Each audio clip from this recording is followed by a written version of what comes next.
আজকে আমরা লিসনিং এর Cambridge 14 test on part on page number 10 এটার 10টা প্রশ্নের সম্পূর্ণ বাংলা এক্সপ্লানেশন এবং সলিউশনটা দেখব, সাথে প্যারাফ্রেজটাও দেখব যে কিভাবে অর্থকে ঠিক রেখে ভোকাবুলারি চেঞ্জ হয়, গ্রামার চেঞ্জ হয়। আমি আবির আহাদ, বর্তমানে ইয়র্ক ইউনিভার্সিটি টরন্টো কানাডাতে হিউম্যান রিসোর্স ম্যানেজমেন্টে পড়াশোনা করছি। দেখেন, 1 নম্বর প্রশ্নে শুরুতেই বলা আছে ন্যাশনালিটি ড্যাশ। এর আগে দেখেন লেখা আছে পার্সোনাল ইনফরমেশন। 1 থেকে 6 নম্বর প্রশ্ন, ক্যামব্রিজ 14-এর 10 নম্বর পেজ।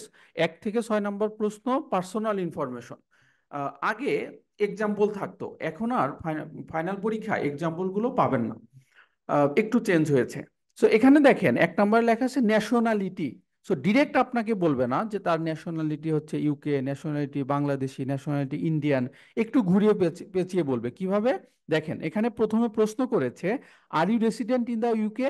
তুমি কি ইউকে রেসিডেন্ট? সে বলেছে no, I am actually Canadian. So এই যে একটু ঘুরিয়ে বললো, তার মানে ডিরেক্ট বলে নাই ক্যানেডিয়ান। প্রথমে প্রশ্ন করেছে ইউকে রেসিডেন্ট কিনা, তারপরে ঘুরে বলেছে I am actually Canadian. So nationality, আর পরবর্তীতে এখানে বলেছে যে আম অ্যাকচুয়ালি ক্যানেডিয়ান, আর আগে বলেছে are you resident. So are you resident এর মানে হচ্ছে ন্যাশনালিটি। তার মানে একটু প্যারাফ্রেজ এইভাবে থাকবে। এই জন্য এখানে আনসারটা হচ্ছে ন্যাশনালিটি, আনসার কি হবে ক্যানেডিয়ান। আর একটা জিনিস দেখেন, প্রথমে লেখা আছে ওয়ান ওয়ার্ড, তার মানে জাস্ট একটা ওয়ার্ডই এখানে বসাতে পারবেন। সো 2 নম্বর প্রশ্নটা দেখেন, রিজন রিজন ফর ভিজিট, কিসের জন্য ভিজিট করেছে? Business. To buy antique. Antique মানে কি? প্রাচীন, প্রাচীন কিছু একটা কিনতে। অ্যান্টিক হচ্ছে আপনার অ্যাডজেক্টিভ, অ্যাডজেক্টিভের পর একটা নাউন ফর্ম বসবে। সো এটা হচ্ছে আমরা আগে থেকে আন্দাজ করে নেব, প্রেডিক্ট করে নেব, গেস করে নেব যে কোন টাইপসের ওয়ার্ড এখানে বসতে পারে। সো বিজনেস হচ্ছে তার উদ্দেশ্য, আর প্রাচীন কিছু একটা কিনতে। সো স্পিকার সাহেব বলতেছে I come over to buy old furniture. তো ওল্ড আর অ্যান্টিক দুটো সিনোনিম। এরপর হচ্ছে অ্যান্টিক কি, প্রাচীন কি, ফার্নিচার। আনসারটা কি হবে? Furniture. So by old furniture মানে পুরাতন আসবাবপত্র কেনা, এটা মানে হচ্ছে কি অন সোর্ট অফ বিজনেস। তো এখানে আনসারটা কি হবে? ফার্নিচার। সো এখানে হচ্ছে অ্যান্টিক হচ্ছে অ্যাডজেক্টিভ, এরপরে জাস্ট নাউন ফর্ম একটা ওয়ার্ড বসাতে হবে। 3 নম্বর দেখেন কারেন্ট অ্যাড্রেস। অ্যাড্রেস মানে কি? আপনার বাসার অ্যাড্রেসে প্রথমে কি হয়? আপনার অ্যাপার্টমেন্ট নাম্বার, রোড নাম্বার, আপনার হচ্ছে কোন সিটিতে থাকেন, এগুলোই। সো এখানে লেখা আছে dash apartment. So dash apartment. So এখানে নাম্বার দেওয়া আছে 15। সো অলরেডি নাম্বারটা দেয়াই আছে 15। তার মানে আপনার এখানে বের করতে হবে যে কোন ধরনের অ্যাপার্টমেন্ট, কোন অ্যাপার্টমেন্টটা এখানে দেয়া আছে, বা কোন অ্যাপার্টমেন্টটা হবে। দেখি স্পিকার সাহেব কি বলেছে, may I ask where you are staying now. তার মানে বোঝা যাচ্ছে অ্যাড্রেস। অ্যাড্রেসের পরিবর্তে কি বলেছে যে হোয়ার ইউ আর স্টেইং নাও, এর মানে বোঝা যাচ্ছে যে তার অ্যাড্রেসটা বলবে। সো অ্যাপার্টমেন্ট নাউন ফর্ম, অ্যাপার্টমেন্টের আগে কি হবে? একটা অ্যাডজেক্টিভ বা কোনো একটা নাম হবে। Well at present, at present মানে current, I have got a place at Park Apartments. So apartments এর আগে কোন শব্দটা আছে? পার্ক। সুতরাং আনসার কি হবে? পার্ক। আনসারে হবে পার্ক। এরপর হচ্ছে 4 নম্বর দেখেন, আইটেম স্টোলেন, কোন জিনিসটা হারিয়ে গেছে?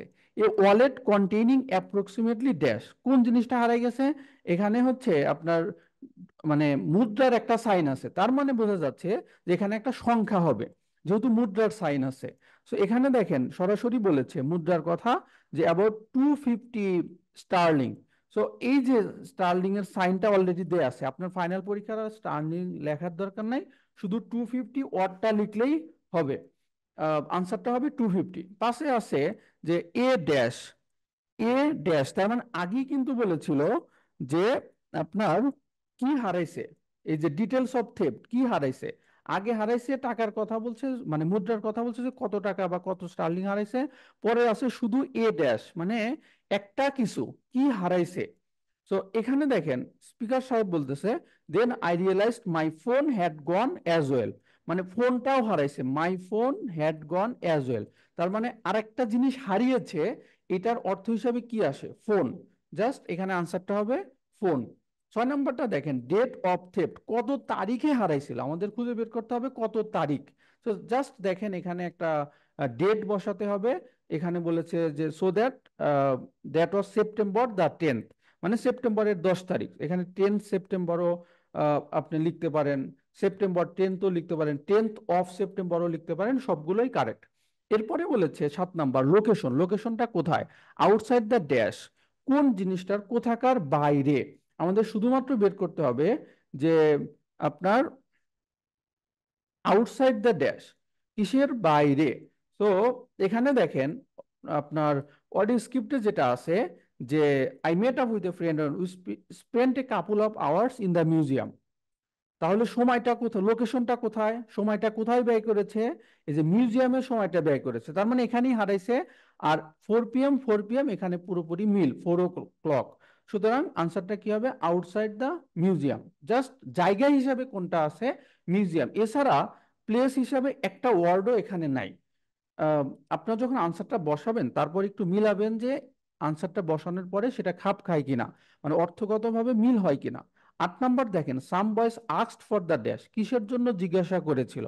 আস্কড ফর মানে চাওয়া, জানতে চাওয়া, জিজ্ঞেস করা, অ্যান্ড দেন র্যান অফ এবং পালিয়ে গিয়েছিল। সো কিসের জন্য জিজ্ঞাসা করেছিল? They were asking us that time.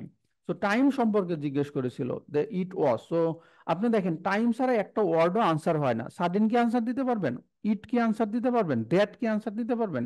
একটাই ওয়ার্ড হয়, হয় টাইম। এই জন্য অর্থগতভাবেও মিলাবেন, ভোকাবুলারি প্লাস আপনার গ্রামারগত ভাবে মিলাবেন, সিনোনিম বা হচ্ছে সিঙ্গুলার প্লুরাল, এই সব কিছু দিয়ে মিলিয়ে তারপরে আনসারটা করার ট্রাই করবেন, ইনশাল্লাহ অবশ্যই আনসারটা কারেক্ট হবে। So question number 9, he was about 12, তার বয়স ছিল 12, slim build with dash hair. তো চুলের ড্যাশ হেয়ার, হেয়ার হচ্ছে এখানে নাউন ফর্ম, ড্যাশ হেয়ার তাহলে কোন ধরনের হেয়ার, কি কালারের hair, black hair, blonde hair, এই ধরনের একটা ওয়ার্ড হবে, মানে অ্যাডজেক্টিভ জাতীয় ওয়ার্ড। এখানে দেখেন হেয়ারের আগে আহ, কোন ওয়ার্ডটা বসবে আসতে? কালার অফ হেয়ার, অডিও স্ক্রিপ্টে যেটা আছে, I do remember that he was blonde.